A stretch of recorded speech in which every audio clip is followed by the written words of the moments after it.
ঈদ যাত্রায় দু একটি অনাকাঙ্ক্ষিত ঘটনা ছাড়া ১.৫ কোটি মানুষের বাড়ি ফেরা মোটামুটি স্বস্তির হয়েছে বলে দাবি করেছেন সড়ক পরিবহন ও সেতু, রেল ও নৌ পরিবহন মন্ত্রী।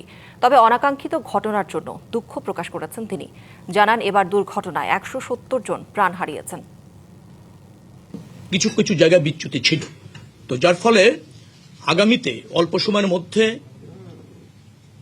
যত্রতত্র হাইওয়ের পাশে টিকিট কাউন্টার এটা থাকবে না, এটা বাস স্ট্যান্ডে নিয়ে আসতে হবে, অথবা গন্তব্য যেখানে বাস গিয়ে থামবে সেখানেই থাকবে।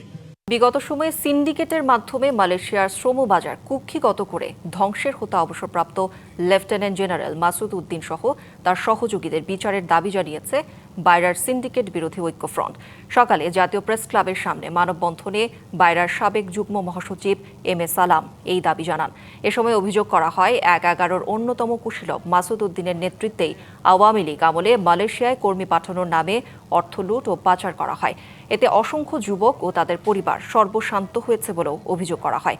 এ সময় সিন্ডিকেটের হোতা মাসুদ উদ্দিনের উপযুক্ত বিচার এবং তার সহযোগী নিজাম হাজারি, বেনজির আহমেদ, আহম, মোস্তফা কামাল সহ সংশ্লিষ্টদের দ্রুত গ্রেপ্তারের দাবিও জানানো হয়।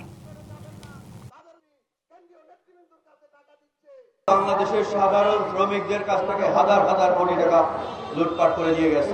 একজন লেবার মালয়েশিয়া পাঠাইতে সর্বোচ্চ ১.৫ থেকে ২ লাখ টাকা খরচ হয়। শ্রমিক পাঠিয়েছে এক একজনের ৪ লাখ, ৪.৫ লাখ, ৫ লাখ টাকা নিয়েছে। এবং এই মাসুদ উদ্দিন চৌধুরী তিনি অন্যতম একজন। এই আওয়ামী লীগ সরকারের সহযোগিতায় তারা এই কাজগুলা করেছে।